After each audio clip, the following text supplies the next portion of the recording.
here in Twitch or over in Discord, and we will get your questions on the air, and we will try to answer them the best we can.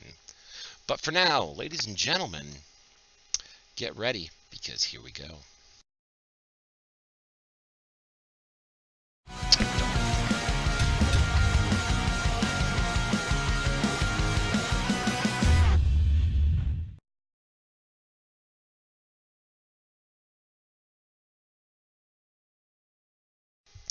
Alrighty, so ladies and gentlemen, welcome back to another episode of Legends and Lore. My name is GeoQuester. I am your game designer and game master and your primary host, the one who, of course, is in love with his own voice.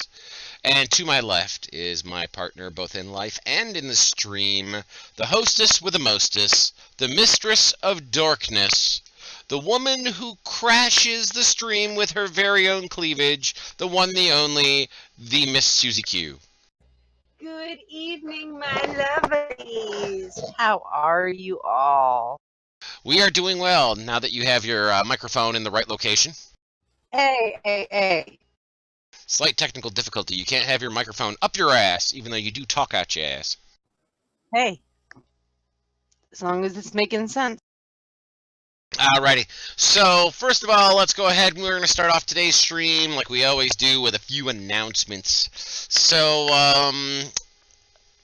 a little preview for next week. Next week we're going to be breaking away from our typical discussions on how to create and how to build adventures. And we are going to step away for a few minutes and we're going to have a special guest. You may have heard a story sometime in one of the previous GM 911s or previous Legends and Lores that we've had. Possibly, about a very long time ago in a galaxy far, far away, about a young man by the name of Luke. And no, we're not talking about the Luke known as Luke Skywalker. No. We are talking about somebody you may have heard of. He is the son of someone slightly famous amongst all of us. We will have next Monday at 9 p.m. we have Luke Gygax, the son of Gary Gygax, is going to be our special guest next week, and we will also be having a Fantasy Grounds giveaway next week as well. So be sure to definitely come by and see that one live. Sure, we'll be posting it on YouTube like we post all the rest of these on YouTube, but you won't have a chance to win if you watch it on YouTube. You'll have to come and watch live. Let's see, next Sunday, actually this coming Sunday, coming this Sunday, what day is that, 27th? Yeah, 27th, 26th, 28th, I don't know, Sunday at noon. 28th. The Sunday's the 28th, okay. Sunday at noon, we have I don't even remember what it's called now. It's the Mapping AMA, sponsored and hosted by Fantasy Grounds College. They will be streaming it on their channel. I'm going to just host it. I am not going to stream it myself, but I am one of the special guests, along with many other cartographers you may have heard of, including Dyson Logos, Zovia Maps, Elven Tower, and that's just to name a few. So we have a lot of things going on that day. So I think it's going to be between 2 and 4 hours. It's an AMA about art and maps. So definitely stop by and visit that. Let me see. This week there is no Delver Society again this week. We have a lot of things going on with our family this week, wrestling and internships and all sorts of stuff for the kids. So we're unfortunately we have to let some of those things sit by the wayside. Other than that, I think we're pretty much on schedule for everything else this week. Do you have anything you would like to announce? What would I like to announce? Oh, that's what I want to announce. A happy birthday to Fat Ninja DM. Yes, today is his birthday. So, happy Love, birthday love. to you. So, let's see if there's anything else. I don't think we have any other real big announcements or anything at the moment. So I think we're pretty much set on that. All right. So today we are going to be talking about my first dungeon. Now, when I say my, I'm talking about yours. This is all about you guys. So, my first dungeon. Before we get into that, why don't we actually talk about our first dungeons, Susie? What was our first dungeons that we ever got to play in? What was yours? Mine was just a friggin' pug dungeon. It wasn't really any of it. I hate to say it, it was a homebrew. Okay, okay. That was, let me see, your first dungeon, because I was around for that. That was Big B, wasn't it? No, long before I ever met Big B. It was actually Darcy's Oh, was it Darcy's? or Bruce. One of the two of them, because they were running at the time. Do you remember what was in the dungeon? I couldn't even tell you what character I was playing. Oh, you are a bad, bad monkey. It's been over 20 years. I don't have that. My memory's not that good. Gotcha. Let me see. The first dungeon I ever... Now, I'm not saying adventure. I'm talking about actual dungeons in and of themselves. The first dungeon I think I ever crawled my happy ass into was probably Search of the Unknown. Or Search of Adventure, I mean. I don't remember. Whatever it was called then. B1. It was in B1. That's when I first stepped into a dungeon. That was a long-ass time ago. So that was over 30 years ago that I stepped into my first dungeon. But the first dungeon I created, I wrote, like professionally wrote, that would be the dungeon for Thunderhead Games, way back when, at the very early onset of the D20 Glut. It was before the D20 Glut, actually. I was one of the first in the third-party publishing. And that would be the Dungeon of Goblins that was near Kirkwood in the Bluffside setting. That was the first professional one I did. That was forever and a day ago. That was, oh my god, that was 15 years, 16? Oh my god, it was more than that now. I started designing and being published in 2001, so yeah, 17 years ago. Holy shit, I'm old. I'm feeling old. So, ladies and gentlemen, those of you who are watching, go ahead, take part in this. Go ahead, type into chat, what was your very first dungeon? Not your adventure module, but dungeon. Do you remember what dungeon you walked into for the very first time as a gamer? Be sure to write that into chat for me. All right. So while we're talking about dungeons, what is a dungeon? Why don't we talk about what is it? That's really good. What makes up a dungeon? Is it just like a cave I walk into and I kind of wander through the caves? Is it something that's been put there by the evil McNasties? Or something that was originally there by the good guys but got taken over by the evil McNasties? I don't know. We shall see. Because like last time, I have stuff to be able to tell everybody about these things. Nice. So, but, okay, so a dungeon. What is a dungeon exactly? Okay, dungeons are a trope in fantasy games. However, they're not only set in fantasy games. They can be used in any genre, whether it's horror or it's sci-fi or, you know, whatever genre that you like. It can be used anywhere. We see them in video games. We see them in tabletop games. We see them everywhere. Now, yes, you know what, Fate? You're getting a little ahead of me, but yes, you don't. Yes, okay. We'll get there in a second. We'll get there in a second. Trust me. I got an hour to fill, so we'll get there. All right. Dungeons are also location or site-based. That's actually the most important thing, is their location or site-based. Susie is looking at her charger cord for her headphones like it's a snake, and it's trying to bite her. It just fucking bit me. It bit you? Yes, it bit me. What'd it do? It fell out of my head and electrocuted me. But that's a brand new one. It can't electrocute you. No, this is the old one. It electrocuted me. Well, put on the new one, jackass. All right. Anyway, so dungeons are location or site based. That's actually what the key ingredient here is. Is a dungeon is anything that is location and site based. Next, in the little pot of things, is the fact that they are enclosed areas. Now, enclosed here is in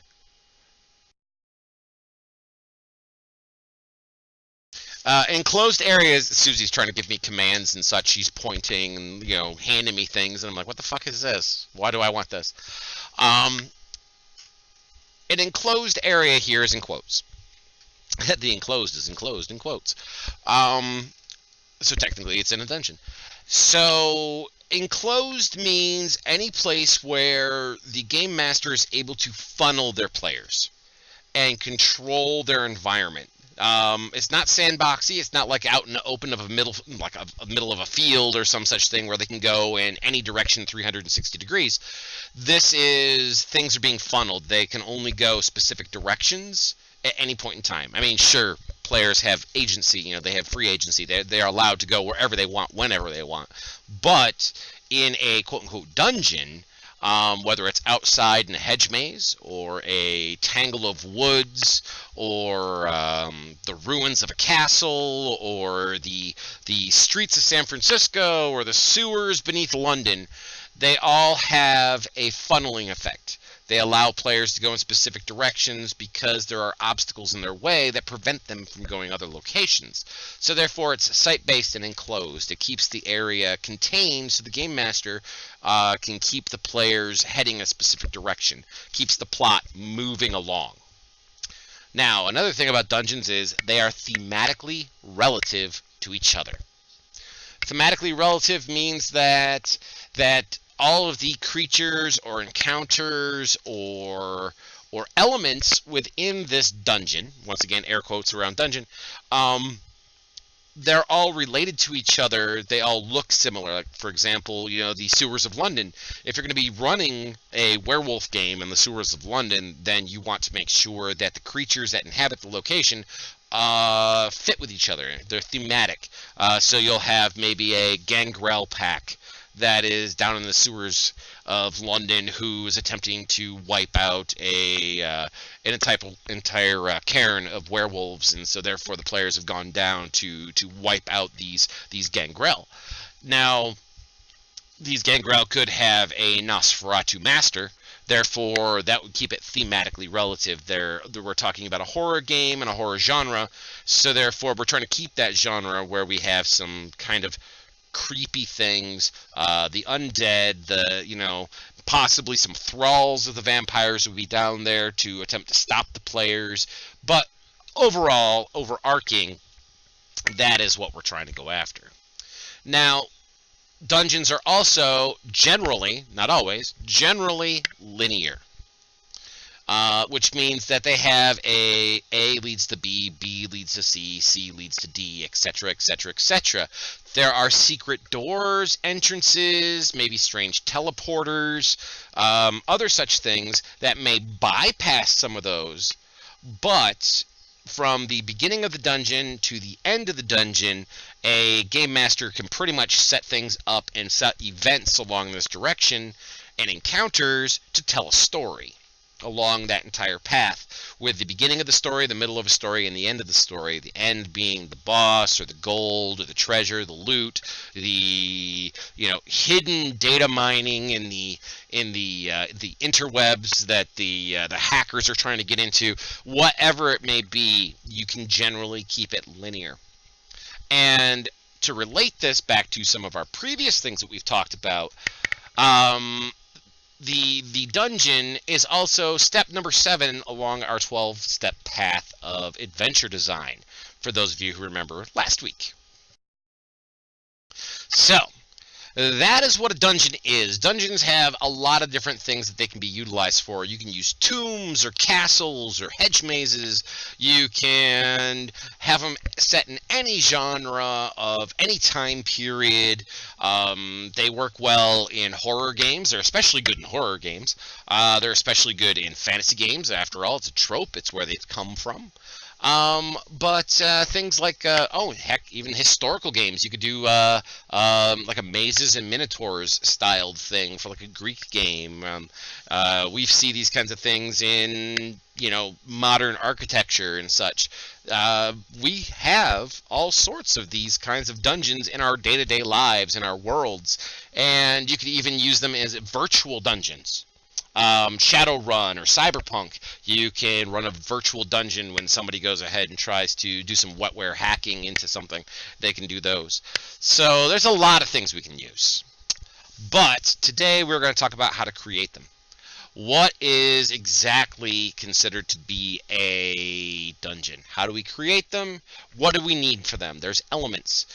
You'll notice that as we go through this series, we talk about things like 3-act storytelling or the 12-step path of game design or adventure design. We're going to be talking today about 5-room dungeons. So let me go ahead and open that up for all you so you guys can see that. Ha ha ha ha, 5-room dungeons.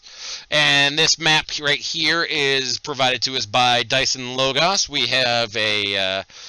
have a use license, a fair use license on this, so you guys can also get a fair use license out of Dyson Logos' maps by going over to DriveThruRPG. He has a commercial map pack that has like 250 maps in it. You can download for like $25. It's freaking amazing. You can use them in commercial products if you need to. But this one right here, this one's by Dyson Logos. So we're going to get started, unless Susie has anything she wants to mention before we get into it. Oh, do not forget your hooks that are going to get people into your 5-room dungeons. Well, yes, that goes along with the adventure design. That goes along with last week's episode with adventure design. It does, but it's always good to have, a reminder, little ping off in there. Remember your plot hooks. Those are going to get your peoples in a dungeon. They're going to be going after Farmer McSpanky's magic golden egg chicken. Exactly.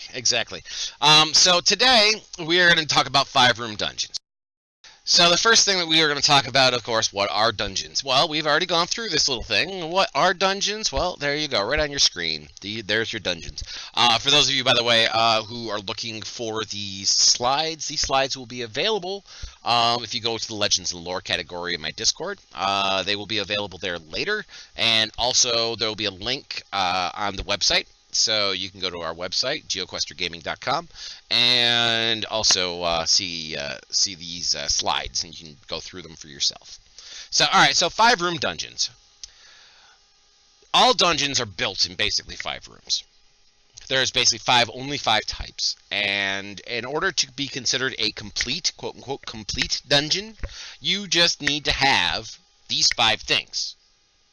Now, you can use these 5 things repeatedly in the same dungeon, over and over and over and over again.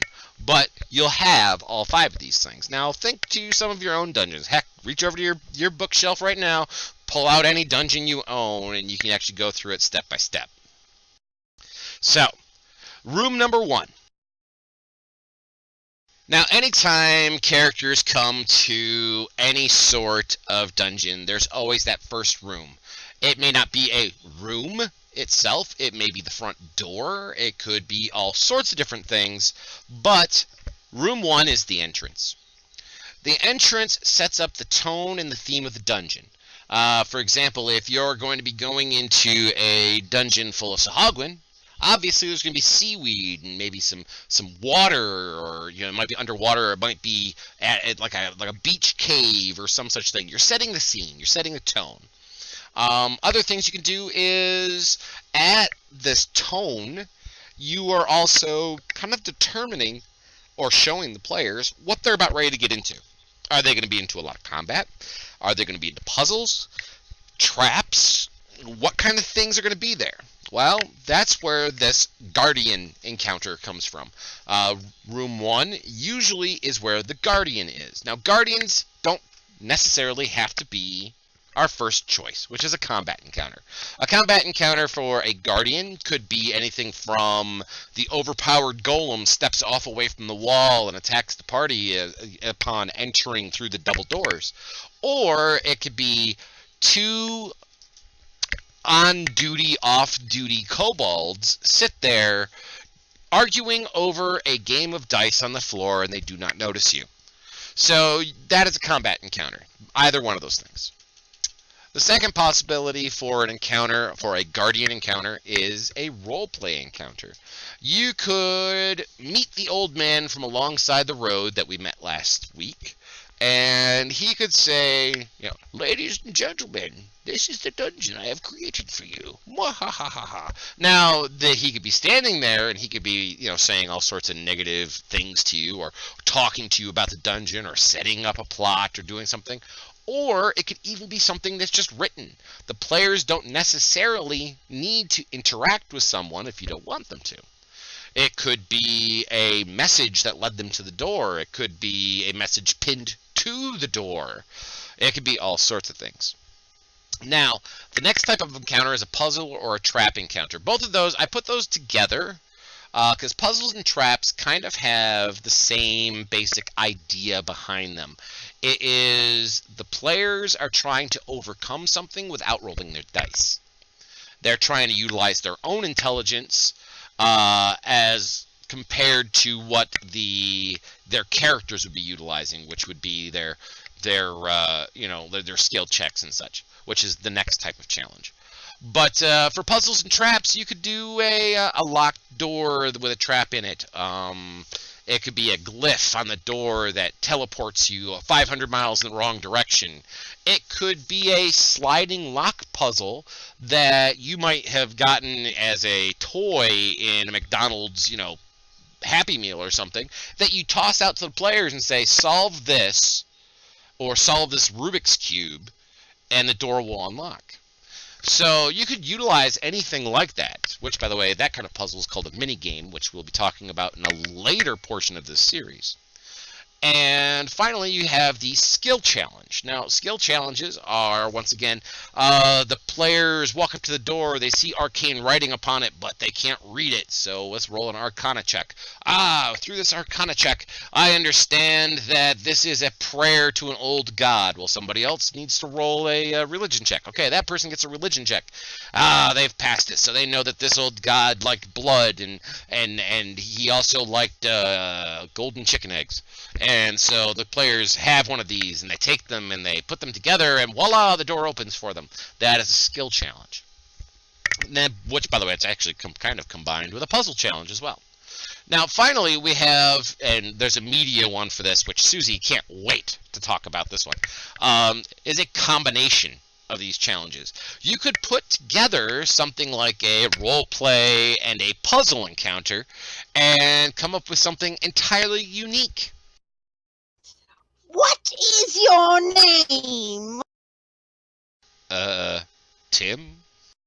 What is your quest? To cross this bridge? What is the air speed of Lid and Swallow? African or European? I don't know. So right there, see, that is a combination of both role play and a puzzle challenge. I mean, it's not a very difficult puzzle challenge, and for those of you who don't know, of course, that was Monty Python and the Holy Grail, but that is a typical thing that you would see as a combination challenge. Now, the players could overcome that combination challenge by combat instead. They could attempt to sneak by with a skill. They could do all sorts of different things in order to get around this and circumvent it and try to defeat the encounter. But this is just our entrance. Now, there are two schools of thought that go along with your entrance encounters. Whether you have a gatekeeper encounter, which is above the average difficulty of the party. So if your party is of, we'll say, for a 5th edition party, your first level characters walking into a dungeon, that initial encounter could be a CR2 or a CR3. There could be an ogre sitting there. There could be, anything sitting there, or a trap that's like particularly deadly. The reason why we have the gatekeeper style encounter is to make sure the players know that the thing that is beyond this door, the person or thing that is beyond this point, is going to kick their ass. And they need to be prepared to play that way. They need to be prepared that traps will be deadly, and that the bad guys are going to be coming for them and not holding back. Those are the kinds of things that they need to have. But at the same time, with this great risk comes great reward. If they can get past this encounter, this above average difficulty encounter, then most of the time they won't ever reach that difficulty level again until they reach the end of your dungeon. The other kind of opening encounter is called a sentry encounter. Sentries encounters are at the level or lower than the difficulty level of the players. These kinds of encounters are trivial. They're meant to throw theme and story in there. They're meant to be colorful. Sentries are not difficult creatures. They're typically a combat encounter. Sometimes they can be a role-play encounter, or a combat turned into a role-play encounter with smart players. But typically, these are the things like the two kobolds sitting there arguing over dice, and the players surprise them. That is the kind of thing that we'd be looking for a sentry encounter. So that's room 1 in a nutshell. Okay, we have a question. Okay, go ahead. All right, what are your top 3 resources you pull from to create things like this? My top 3 resources. Mm-hmm.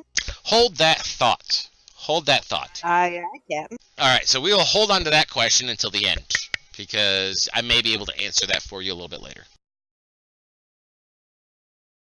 All right, so we're going to go into room 2. Room 2 is the puzzle challenge. The puzzle challenge room can be used for any variety of purposes. However, typically it gives information and foreshadowing about upcoming encounters to the players. Types of puzzles that you can utilize are things like skill check challenges, like we had for the front door. Role-playing encounters. This could be the possibility of saving, for example. Save a prisoner here, and this prisoner, if you let them out, is going to tell you something about, oh, don't go this way, or oh no, over that way is the boss, you don't want to go that way. Other things you can utilize here are traps and hazard. Terrain hazards are totally underutilized in people's dungeons. People think that, from point A to point B is a flat terrain, I'm going to walk this way. Utilize difficult terrain. Utilize lines of sight. Utilize, changes in elevation, possibly a balcony or a gallery overlooking the floor below that the characters are walking on. Utilize these things. Falling chandeliers, things like that. They can be these kinds of things, and it makes things feel more epic. There's nothing more epic than characters. Well, for example, we'll use the gallery, the galleria idea. They walk into a room that has a balcony that goes along the edge of the second floor, but looks down upon the first floor. At the far end of this room, this very long room, there is a set of stairs that goes up. It's a double flight of stairs. And around the outside edge on this top, there is a number of low-level, low-powered henchman-style minions that are out there. As the characters cross over the room, these henchmen fire down on the characters, making it very difficult for them to move around. There's a long table down the center of the room that the characters can't really walk on. And as they move around the table and are trying to dodge these projectiles that are coming at them, have one of the NPCs cut a rope, and the chandelier falls and nearly falls and kills one of the player characters. And they have to jump out of the way and dodge it.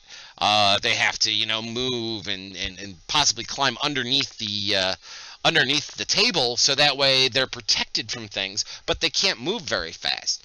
This takes a very easy, typical combat encounter, low-level button-up minions that the players could probably eat for breakfast individually, and makes them deadly, where they're able to come out and really bite the characters in the ass and make them feel epic. So it makes them feel good when they walk up and they punch the one, or they look at him strangely and he falls over dead. It feels good to them that they finally were able to get to these guys. This leads us on to the next one. Our next room is the misdirect room. This is where things go sideways for our players. Misdirects are also known as red herrings. They're used to fool the players into believing they've found something that they're looking for, something useful, or they've reached a place that they're meant to go to. Now, there are three basic types for this. There's called the Maltese MacGuffin, which is a false item that's either absolutely 100% useless. It's a trinket. It may look like the MacGuffin that they're after. Or it could be a trap in and of itself, like a cursed idol that, well, we kind of had something like this before in one of the Delvers, where they ended up with cursed gold that, you know, made them so they couldn't heal as long as they carried it. So utilize these kinds of items to kind of point them, like slap them around a little bit and do a little tee-hee moment. This is your tee-hee moment as a game master to the players. Now, the next type is called a reward served cold. Now, this is fake treasure. It's the bait. It's that idea of, oh, look, I came across the treasure room already. And they go in there and they find all sorts of coins and loot and gems and everything. And they could be glass gems. They could be coins that have been painted gold but are actually copper or lead or wood. Or it could be an illusion. They reach out to grab it, and there's absolutely nothing there. All the harassment, all the pain that they've suffered up to this point could have been for nothing as they reach for illusionary loot, and it just disappears in front of them. Now, it could also be a magical item that's trapped. For example, cursed longswords. Great, great, great treasure item to throw into a low-level dungeon. People think they've got a +1 longsword. They're like, ooh, I've got myself a magic item. Yay me. And then they turns around and it's biting them in the ass the entire time. Now, that kind of thing, absolutely fantastic to throw. They have to utilize resources to get rid of it. They have to do something in order to get rid of it, or else it becomes a detriment down the line. Now, the third kind is called the boss. The boss? This is a creature of really high power level. It could be like that idea of the overpowering guardian. It could be like a boss, but it's of a huge power level, but is unrelated to your dungeon theme. This is why imparting the theme on your players so early on in the dungeon is important. You need to know that, okay, when I'm looking at this ghoul in a kobold lair, it doesn't fit. This is not what's supposed to be here. This is not my boss. Ghouls are not running the kobolds. I've seen nothing that says that this is going to be like this. So this means that this is a MacGuffin. This is a wrong way. This is my red herring. This is my misdirect. Oh shit, we're about ready to get our asses kicked, but we got this guy out of the way. Which, by the way, I used that same trick in Idols of the Rat King for Goodman Games when I wrote that one. There's a vampire that sits in a very low-level silver mine that just has his... He just randomly has his coffin down there because he was buried there and then it was all filled in eons later. Alright, so our next kind of room is room 4, the boss room. The boss room is pretty much the easiest room that you are going to come up with. The big bad boss, is usually the slugfest combat. This is where you would normally have a big overarching combat, something that could be absolutely amazing. You could use traps and hazards and puzzles and other such things as stages in your fight, which we'll talk about in encounter building at a later date. But usually it's pretty straightforward. The players meet the bad guy, they kick the bad guy's ass, and they're all done with him. And that leads us to room 5. Room 5 is the treasure room. Now, the treasure room can contain guardians, they can contain traps, puzzles, role-playing encounters, whatever. But what they need to actually have in them is the reward. The reward could be anything. It could be information. For example, your princess is in another castle. It could be the real MacGuffin, for example, a treasure map. Or it could be loot, which is, well, loot. It's gold, it's treasure, it's magic items, it's the data core from some cyberpunk corporation. I mean, it could be anything there. All right, but however, there is an optional room. This doesn't go into the 5-room dungeons because it's not technically there all the time. Our optional room is called the plot twist. The plot twist and the misdirect or the misleading room and the puzzle room are all very closely related, and they're interchangeable with each other. This isn't included in every dungeon, but can replace many of them. The primary purpose is like any others. It's to give characters information about the plot at hand. However, this room is a reward and a detriment at the same time. It could give you boss weaknesses. There could be a tapestry on the wall that says, oh, look, sunlight came through a crystal and shot this guy in the face, and it pushed him into his coffin, and that's where he'll forever stay as long as this crystal is lit up. It could tell you about secret treasures. Oh, there's a secret door in a room that has an eye on the floor. It tells you thematic elements. For example, the idea of our farmer and his chicken with the golden eggs. It could tell you something like the kobolds are eating the golden eggs because they want to have golden omelets. Or something bigger is eating them. This is where the thematic elements come in. You could say, oh, look, as you remember from last week, we said that the white dragon was actually in control of the kobolds. At this point, you could actually say, oh, look, you find a number of golden eggs that are frozen together in a block of ice. And then finally, warnings, allusions to the dungeon's red herring. So, for example, like the ghoul room, which, there's a ghoul in a kobold lair, there could be a warning there saying that there's a burial crypt that the kobolds don't go near. It could be a note. It could be an NPC. It could be like a chicken shit kobold that you guys don't find, and he tells you, oh no, you no go there, don't go there. No, bad things smell very, very bad. He tells you something like that. Some things may be lost in translation, but he alludes to the fact that there is something there. So that is 5-room dungeons in a nutshell. Now, 5-room dungeons don't sound like a lot. They sound pretty small. However, 5-room dungeons can get big. They can get really fucking big. Dungeons don't always have to be physically 5 rooms. The dungeons can be of any size, from the smallest little burial sites of less than 5 rooms to the largest mega dungeons of hundreds to thousands of rooms. This concept is used in every single dungeon you have ever played or will make, whether you believe it or not. For large dungeons, like the one that's pictured on your screen, for large dungeons you can still use 5-room dungeons by regions or by floor.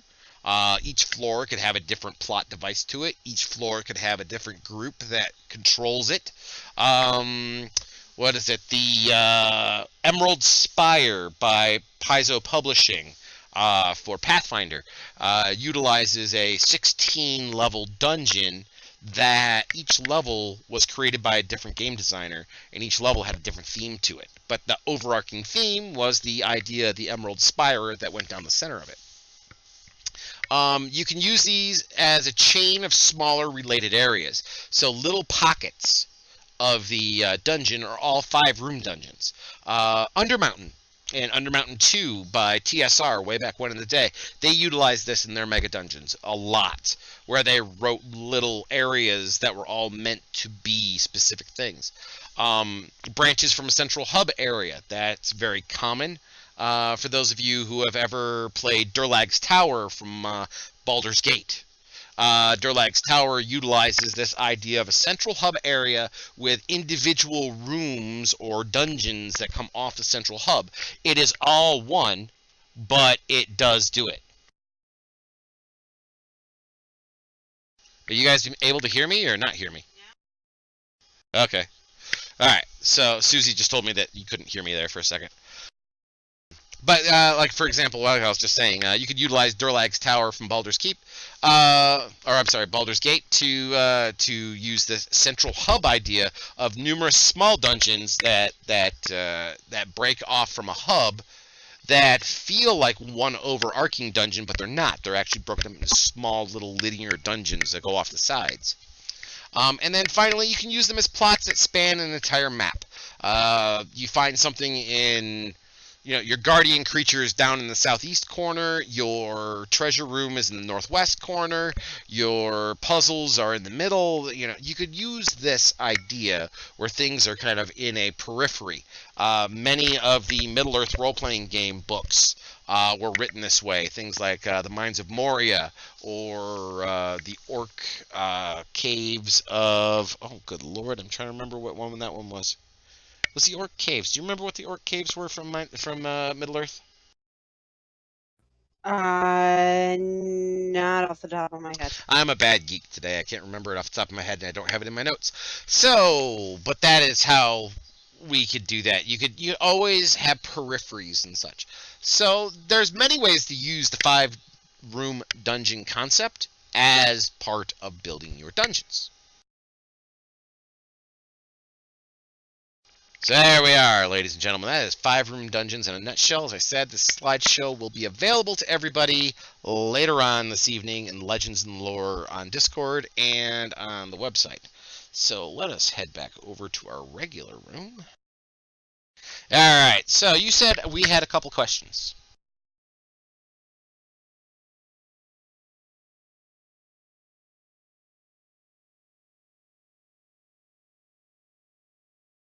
Okay, what are your top 3 resources you pull from to create these adventures and dungeons and stuff? All right, my top 3 resources are the Player's Handbook, the DMG, and the Monster Manual. And experience. Okay, I use the core 3 books. I'll use that as one resource. I use the core 3 books as one resource. I utilize my experience as another resource. And then I utilize my DM's notebook. We talked about the DM's notebook back in episode 1 of this season when it came time to creating a new campaign. That is what I use. I use those 3 resources the most.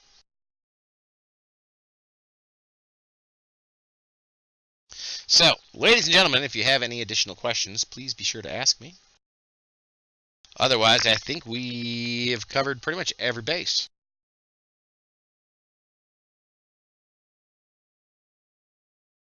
Don't be shy, ladies and gents. Awesome. Okay. Well, then, I guess that's it.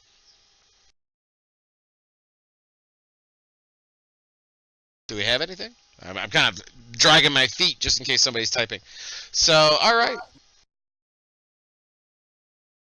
All right. Well, then I guess we're going to do our shout-outs at this point. First of all, I want to thank Fantasy Grounds College, fantasygroundscollege.net. Be sure to head on over to them if you ever want to learn how to use Fantasy Grounds Virtual Tabletop. They are a non-profit organization. They help teach people how to utilize it. It's free for everyone, so please be sure to go over and check them out. I'd like to thank the Blackmore Society. The Blackmore Society, headed up by Casey Rift. They have helped us get conventions set up, get game masters and players together, get special guests for Legends and Lore. They help us with all sorts of wonderful things.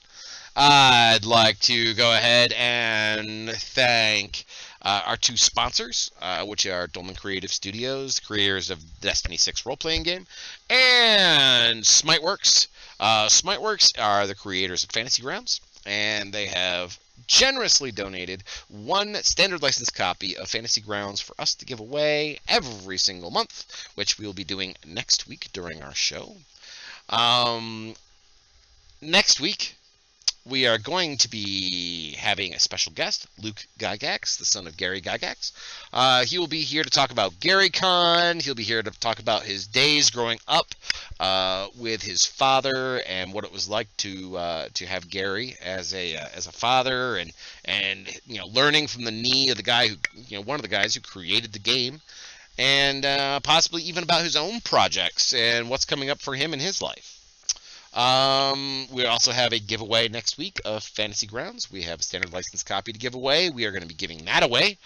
So be sure to be here for that. If you're watching on YouTube, you have to be here live in order to get it. So better be here live at 9 p.m. Eastern next Monday.